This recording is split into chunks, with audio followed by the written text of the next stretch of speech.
Welcome to the Glide Academy podcast. I'm your host, Ez Chandra, and on this episode, we're going to be talking about marketing for wearable technology with Scott Forrest.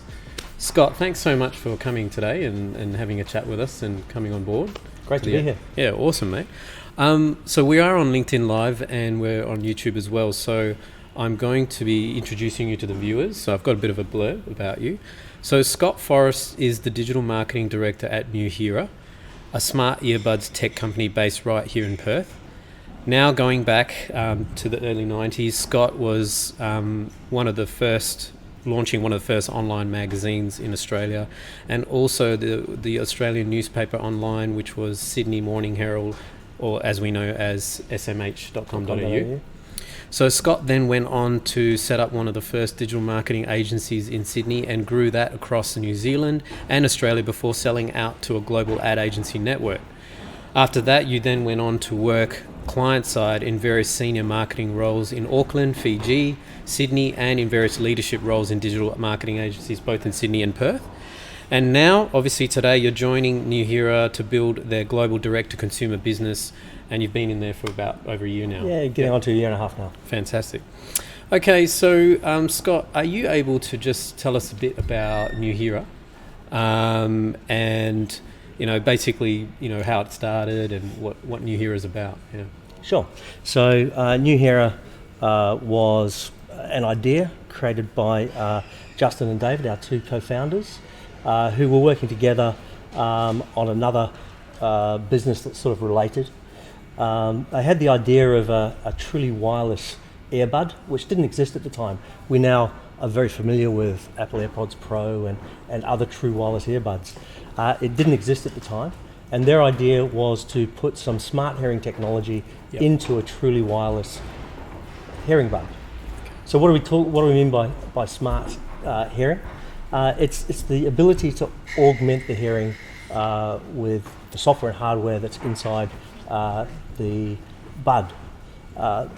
Think of it like Apple AirPods Pro on steroids, or perhaps a product like that combined with some hearing aid technology. Yeah, that's awesome. And could you tell us about the team, the size of the team, who's working in there at the moment? I think sure. So we're a small team, just under 40 people. All here in Perth. All here in Perth. Yeah. We've got 5 PhDs that work on things like speech algorithms that feed into the product. Really smart team of engineers, and then a customer service team and a small marketing team here in Perth. So a real big focus, so it sounds like, on the actual technology, building the IP, making sure it really works well, and it's going to cater to those customers with really sort of harsh hearing loss and stuff like that. Well, our products cater to people that either want some smart hearing technology, audiophiles, people like that want to do some cool things you can't do with other products. So enthusiasts. That's one market. Yeah. The other is people with mild to moderate hearing loss. Okay. It's interesting, we've also found some other applications for the product as well that we didn't know about when first being developed. So sufferers of tinnitus, which is a buzzing or ringing, perceived buzzing or ringing in the ear, use our product combined with some apps and masking audio technology. That's so awesome. I think you guys have won some innovation awards this year, 3 CES Innovation Awards. You're also the first consumer wearable technology company to be listed on the stock exchange, ASX. On the ASX, yeah. That's a brilliant achievement. And can you tell us, I know this is all new at the moment, can you tell us a little bit more about the HP partnership? Because that sounds... Or can you not? Look, I can tell you what we've released to the market. Yeah. We've signed a deal with a partnership with HP, which is the second largest computer manufacturer in the world. Awesome. And I think that really talks to the intellectual property and to the smart technology that we've managed to build in our pure play product. The agreement at this stage is to work in partnership to deliver hearing experiences to HP's customers. Yeah, that's look. You don't have to say too much, but it sounds so exciting, and it's amazing that it's a Perth-based tech company that's managed to achieve that partnership. So well done. There's also quite a few. There's a bit of a global reach with the actual brand online as well. So you're in a few countries at the moment, aren't you? Yes, I'm running 7 Shopify Plus stores Wow. around the world. Yeah. So we're in Canada, the US, New Yep. Zealand, UK, Hong Kong, EU, and UK as well. That's amazing. Now, can you tell us a bit? Because I'm fascinated, obviously, with this industry. Wireless earbuds have been the craze for the last 1 to 2 years. I guess have really taken off, and all the big major brands have taken on, like Google, Apple. Are you able to tell us a bit more about the competition? Like, who are the big players now in the market? It's really interesting. We on one hand, we've got all the other premium earbuds that we sort of compete with, but we don't really see them as direct competitors. So those are the Apple AirPods Pro, basically any ANC truly wireless premium earbud on one side. And on the other side, and that market, the analysts say is $8 to $10 billion a year market at the moment. On the other side, we've got competitors in the traditional hearing aid space, although we're not a hearing aid. And again, that's a $8 to $10 billion market, controlled 95% controlled by just 5 companies, a little bit of an oligopoly, and they've all vertically integrated. So most audiologists you go to are owned by one of the 5 companies that control that market. But they haven't served the key audience for our product, which is people with mild to moderate hearing loss that don't want to wear a hearing aid because of the stigma or the look of it, that don't want to spend $5,000 to $10,000 on a solution. We look really cheap at $499 Australian dollars compared to a $5,000 or $10,000 hearing aid. Sometimes I suppose we look a little bit expensive at $499 Australian compared to some other premium hearing products, but none of them do what we do. Yeah, I mean, you've got the AirPods and you've got Samsung and Google and all that with their Pixel Buds and stuff, but they're kind of around the $200, $300 mark. I guess with yours, it's maybe $100, a couple of $100 more in investment, and you get like really state-of-the-art audio technology inbuilt as well. Even if you don't have hearing issues, you get features like speech and noise control. So if you're in a noisy environment and you want to elevate the speech in that environment, you can do that and control it. We've got things like focus. So that allows you to focus your hearing just on the person or the thing that's in front of you, excluding everything else. So if you're in a pub or a noisy room, awesome for that sort of experience, just to talk directly with someone and just hear everything. So it's like tunnel hearing, basically. And for those people with mild to moderate hearing loss, we have a National Acoustic Laboratory NAL N2 hearing test built into the product. So people that don't want to wear a hearing aid for the stigma or the price, now for the first time have an option for addressing their mild to moderate hearing loss. Yeah, and I mean, in terms of the growth, I was doing a bit of research, and I read on the Grandview Research website that basically the global earphones and headphones market, like it's kind of like bundled together, headphones and earphones. I know they're not quite the same, but that's valued at about $25 billion US in just last year, 2019. But that's expected to grow. They call it the CAGR, which is the compound annual growth rate. 20% per year between now and 2027. So the next 7 years. So I mean, it's just phenomenal growth. It's a huge industry, and our little niche of it is growing and is massive as well. And do you think that you have to invest quite a bit continuously into the technology and improve it and find other little functionalities that you try and incorporate along the way? We certainly do. And really that development happens in 2 phases. There's the hardware platform or the device itself, where there's the case and the buds. And there's a lot of hardware technology that goes into getting just that right.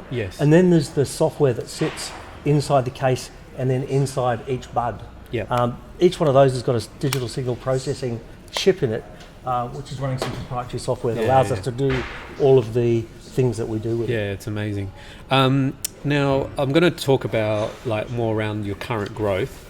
And I think you've been really focused and active in the pre-order phase of the. Are you kind of sort of a startup? Is it okay to say so? Yeah, look, we still consider ourselves a startup. We Yeah, still yeah. we still treat ourselves like one. Yeah. So we keep things really tight. We're very agile. We move quickly. So although we're listed on the Australian Stock Exchange, interesting story. I think we're the only company in the world that ever did a backdoor listing on any exchange anywhere, and then did a crowdfunding for our first generation product. Yeah, right. Since then, we've released 2 more generations, and our third generation we launched at the Consumer Electronics Show, CES, in Las Vegas at the beginning of the year in January. Yeah. So in terms of COVID, obviously it's impacted your manufacturing and production in some way. It did. So so we launched the product in January at CES, and launched a pre-sale that we thought would be 2 or 3 months max, because we were planning on shipping product in March. What happened pretty much straight after that was that our component supply out of China was seriously impacted. We just couldn't get the components out into our manufacturing plant in Malaysia. And then as soon as we got all of the componentry into Malaysia, the Malaysian government had a complete shutdown as well, a Melbourne-style shutdown. And that just stopped our manufacturing completely. Eventually they opened up a little bit, and because in Malaysia we're considered a medical device, we managed to get our production going before some other consumer electronics. That worked out Just to well. give you some idea, I mean, well before us, Bose, who were the fathers, if you like, of active noise cancelling, had announced a truly wireless ANC earbud. It's only now this month they've just started their pre-sale for that. So it's not an easy thing to do. Okay. And you know, being a startup and a smaller team, obviously smaller resources, an amazing achievement. So in terms of pre-order sales, are you allowed to talk about numbers at the moment? I can talk about what we've released to the market. Our pre-order ended up being about 6 or 7 months long rather than the original 2 or 3 months planned. Yes. And during that period we sold over 6,000 units. Yeah. So in fact our whole first production run. So we're in the process at the moment of delivering those and shipping all of those. In the next couple of months or so. We've almost finished. So we should be through all of those first pre-orders early in October. So you and would then say we'll that, ship on order after So you that. would say by next year, by 2021, you'll be like full into like, you know, as the people are ordering, just normal e-commerce. Oh no, by no later than mid-August. Oh, that's exciting. Yeah. So in terms of you know, the other brands that you're partnering, I think you mentioned that you've got a bit of a strategy to diversify the actual revenue streams for the earbuds. Yeah. So you're not just going to be selling online. You've got some partnerships in some certain global reaches. We've developed a really interesting hybrid direct-to-consumer model. Yeah. And that allows us to partner with organisations like Walgreens in the US, which is a massive pharmacy brand online and in physical stores. Their clients can order on their website, and then we fulfil that product directly to the customer. So it's like it's like drop shipping, but for massive brands. We've got partnerships at the moment with Walgreens in the US, Best Buys, Specsavers in the UK, and looking for other partnerships that would fit into that hybrid direct-to-consumer model. Yeah, that's fantastic. So just going into, obviously now we talked about the production and your distribution expansion and stuff like that. Your main role with New Hera is marketing. Obviously you're the marketing manager there. Yeah, marketing and e-commerce. Marketing and e-commerce. So in terms of, could you share some key metrics and like, you know, some strategies that you're looking for in terms of growth and stuff like that? So I'm a digital marketer. We're driven by metrics. What's exciting for us is that because we're a premium product, $4.99 Australian dollars when we're not on sale, we can have relatively high cost per acquisition, or CPA. If I get a 150 CPA, I can scale into that channel almost infinitely. Yep. And then overall, looking for a 3x return on advertising spend. Obviously, there's leading indicators that we look at: cost per user, conversion rates. All of those things are really important to keep an eye on. But the core ones that allow us to scale into a specific channel are return on advertising spend, ROAS, and CPA, cost per acquisition. And I think you were also mentioning, you obviously got the cost per acquisition at 150. and then 3x for the ROAS. But in terms of scaling for new clients, what are some of the strategies? I think you mentioned about like a hearing test that people can do online and capturing leads that way. Yeah. Yeah. So we've got an online hearing test, Yeah. which is a great lead capture because it takes somebody 10 minutes. And anybody that's spent 10 minutes on your website has some emotional investment in the time that they've spent. Yeah, it's a brilliant strategy. Yeah. We've tried other things like ebooks and other lead generators, and they just don't have the same conversion rates at the back end. So you send them to like a specific landing page where they undertake the test, and it's quite interactive and. Yeah, well, it's a test that's been put together by the National Acoustic Laboratories, actually an Australian company, NAL. It's a hair and noise test, different than the one that we have inside our product. But it gives people an idea whether they might have some hearing issues or not. Yeah. It also should identify if their hearing issues are severe, which means that our product wouldn't be suitable for them. Yeah, fair enough. And then obviously that I guess you're building that list up, so you're getting all of these customers doing the test, or prospects, should I say? Yeah. And then you remarket to them. And we've got a couple of other ways we capture leads as well. So we have an exit intent pop-up, multiple different exit intent pop-ups depending on where people are on the site and what URLs they came in on, and that's usually incentive based. So I'll give them a 5% off their first order, 10% off the first order. We also have obviously a banner cart that does the same type of thing as well. It's like a sequence, like an automated sequence. Automated sequences. Yeah.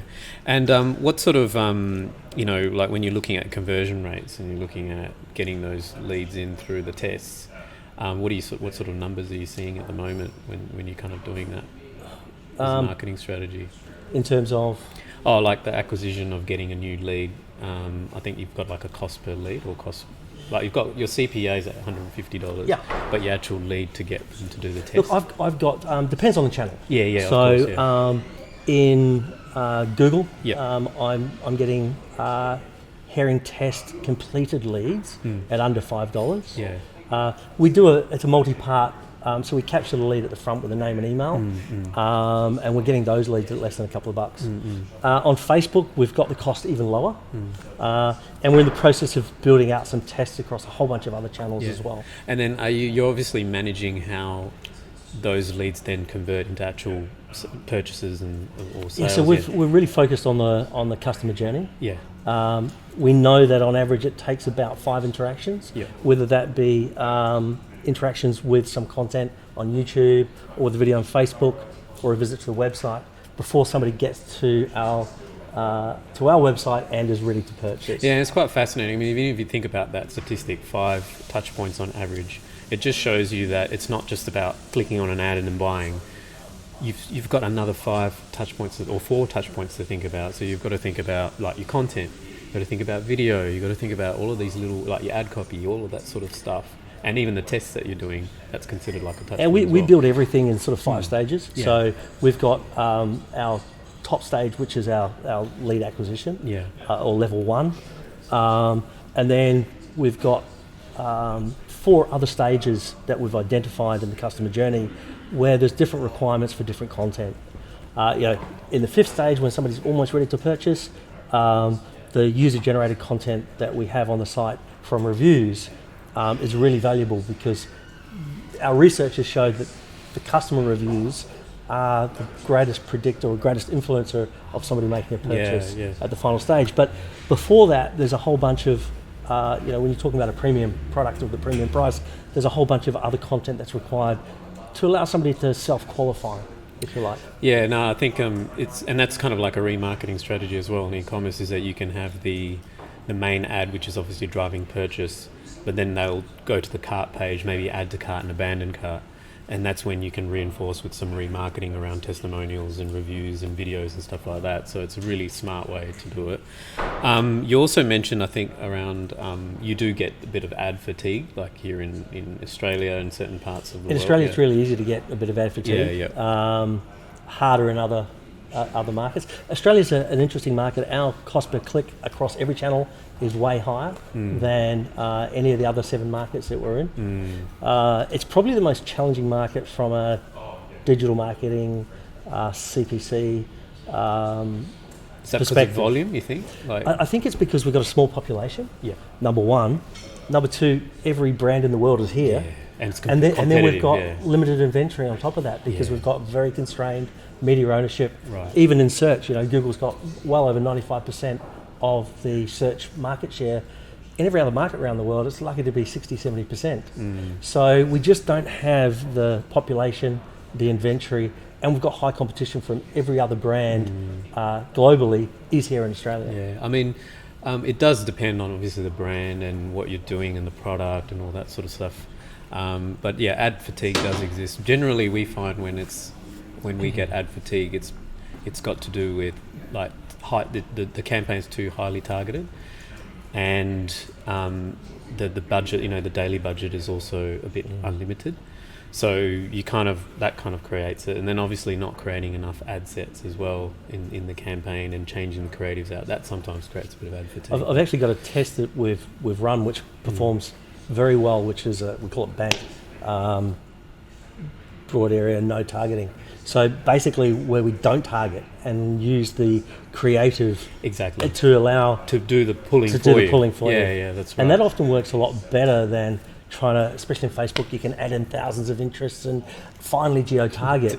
and actually, campaigns perform worse when you do that than if you just go, look, I'm going to Yep. create my content so it speaks directly to this avatar, and then Whoever looks throw at it. enough budget behind it so that that'll Yeah. work. The algorithms in Facebook and Google now are so good if you do that they will auto-optimize if you've got enough budget and enough time, the content and the audience for you. Yeah, I mean, it's exactly right. Like what you said, it's how you write the ad copy. It's the pictures you use where you're kind of really speaking to those avatars, and then you're using that broad audience that Facebook has, for example, to reach the brand awareness. So you're kind of doing your awareness piece using that strategy, and then those people come to you because they see that content, and then you can target further from there. Yeah. So it's a really smart But strategy. even regardless of what you do in markets like New Zealand and Australia, I've maxed out digital marketing campaigns. I couldn't count how many times now. And really interestingly, what I've done or tested is adding other traditional media like television and radio on top of digital, which gives it another boost, if you like. 'Cause you start adds another getting- level to adds it. another Yeah. level. Now that we've got programmatic, audio, television, we're even starting to see the first programmatic out-of-home ads available in Australia. That allows much better precise targeting using first-party data and third-party data together to do really intelligent buys of television and radio in the non-linear formats. Yeah. So it's obviously not using a traditional way of buying and just booking media between specific sessions. It's using an ad-based platform, programmatic, to buy traditional media through these outlets. And around the world, more than 50% of all media now is bought programmatically. Yeah.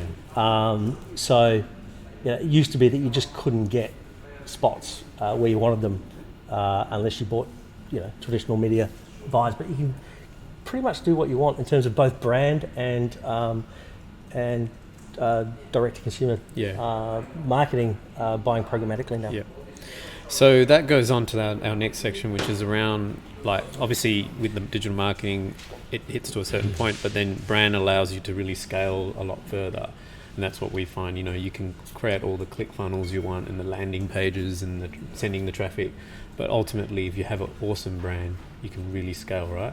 Absolutely. I'm guilty, as much as any of us that have worked in digital marketing, of focusing too much on the marketing that you can measure really precisely. Yeah. And with digital marketing, we can measure every single impression, every single click, every single action that somebody takes in relation to the amount of money that we're spending. Much harder traditionally with brand advertising, but critical if you really want to grow a business quickly, to maintain a focus on building your brand at the same time as filling your metrics. Yeah, I totally agree. I mean, I'm very metrics driven as well. Within the agency, that's what we do, focus on, CPA and ROAS and all that sort of stuff. But the brand aspect is almost it's almost 50% of it now, isn't it? Would you sort of agree? Well, so obviously the thing we look at is, what percentage of branded search and non-branded search do we have? And and how is that increasing over time? Are you measuring your non-brand, like your branded search? Like, Yeah. are you sort of seeing it grow over time? Is that We how are you kind definitely. of you use It that as a tends to metric? grow. So we have a fairly well-developed PR strategy that runs mainly in the US. We're looking at pushing that into the UK as well. The brand search is definitely tied to the PR activity that we do. Yeah. You know, so if we get a video on unboxed therapy, or another well-trafficked vlog or website or even traditional media site, our brand search goes through the roof. Yeah, I mean, we found that with one of our clients who launched their brand in the UK, and the product was showcased in a UK television show, sort of one of those reality shows. Yeah. And since that, it just really took off, and it's gained momentum ever since. So sometimes you do need that digital PR or PR in general to really boost the brand, especially in new markets as well, and different markets around the globe. Totally. I mean, we're lucky we've got a really cool product, and we send this to people, and they get fascinated by it and what it can do, and love writing about it and videoing it. And do you send the about product to those tech review guys Yeah, on absolutely YouTube? we do. Yeah. Anyone famous or? it. Well, we've been on Unbox Therapy a couple of times. So Oh, awesome! Yeah. I'll have to look that YouTube video up at some point. it's a great video. Yeah. He just, I think it's the first time he's ever Yeah. put it into his ears, a hearable technology. Yeah. So just the surprise and look on his face about how he can control his soundscape. Are you is allowed amazing. to use that as content? Yeah, it's on our website. on absolutely. for marketing, as we put. Well, I got you it. know. we put a link back to his. Yeah, that's right. I have actually scraped that video and stuck it on our video reviews section of our website. I'm pretty sure they won't mind Yeah, the backlinks. I mean, look, I do believe the importance of brand, but there's also that balance as well. Because sometimes, I mean, do you have someone in your team that looks after the actual brand? Like the creative of that brand, and then you've obviously got to create that foundation, and then you go and launch that campaign throughout. So our internal team at New Hera is really interesting. We've got a graphic designer / art director. We've got a video producer, social media producer, and myself. So we're pretty much a digital creative agency in-house. Yeah. And that's because when you're scaling across 7 markets, the requirement for creative is just out there. In a quiet time, i.e. a non-sales time, I'll be running 5 to 7 ad groups campaigns in Facebook with up to 300 or 400 ads at a time. Yeah. And producing that level of content across stills, video, audio, is a lot of work. And all targeted to different personas and We've got 6 core avatars that we target. Yeah, I mean, effectively what you're doing is the modern marketing strategy right now. It's like creating all of these avatars, creating 400 pieces of ads and content and different ad copy, trialing different images. That's what kind of the process you've got set up at the moment. Yeah. And do you sometimes have, do you have to manage that flow between the creative team and the ad campaign team? Because sometimes we often see there's a bit of a bottleneck where you will have a brand. I was talking about this to someone the other day about that brand strategy that's created, but then that sometimes bottlenecks because you're not able to output creative fast enough because of the approvals and check-offs and stuff like that. Yeah. We're a small team. Yeah. The nimbleness. The chief marketing officer and founder is right next to my office. We haven't found that's a constraint. If there's any constraint, it's probably me. So. No, that's great. Now, what about we'll go on to the next topic, which is, around the evolution of marketing, which is really interesting. It's around a bit of psychology, but then also how's, technology evolving in the advertising world.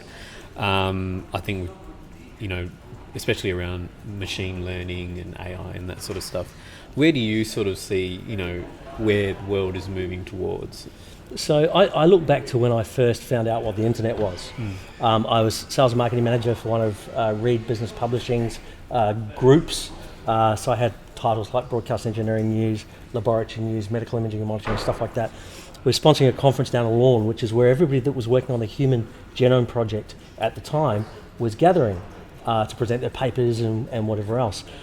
there I saw they brought along these computers and were able to message people that they were working with internationally, what we now call emails, and put up information, pages of information for other colleagues to share around the world, basically what we call websites. And that experience is what led me to putting the first magazine online in Australia. I could just see the potential for it. Where do I see the potential for? So that was the potential for websites, e-commerce, and everything, which I spotted in '91, and I've been doing ever since. The potential now is in blockchain technologies, artificial intelligence, and really new and different ways that marketers can engage with audiences. Yeah. And I mean, I think you sort of mentioned that you're looking at, like, I mean, Google and Facebook obviously adopt a lot of AI and automated bidding type strategies as well. Do you use those to run your campaigns? Like we do and we don't. So it's really interesting. When you're spending enough in a large enough market, the automated strategies can work really well. In markets like New Zealand and Australia, where perhaps your budgets are smaller, where the target audiences are smaller, often and I've tried it multiple times, often the automated bidding strategies don't work. So there's a time and a place for everything. I mean, we try not to manage the bids at a keyword level. No. But we found like handling some sort of automation to Google, like handing over to Google, does help with a bit of consistency with the overall performance. What I have found really amazing is Google's dynamic display ads and dynamic search ads. Yeah.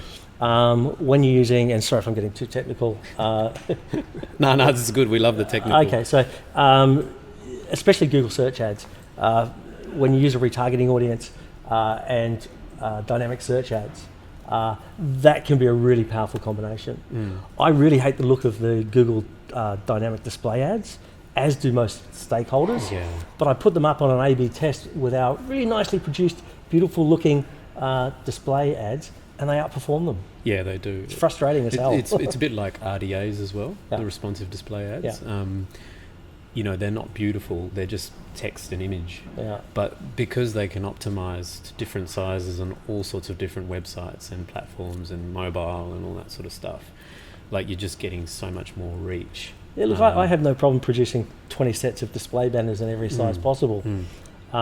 It's amazing, like the HTML5 banners are probably my worst performing.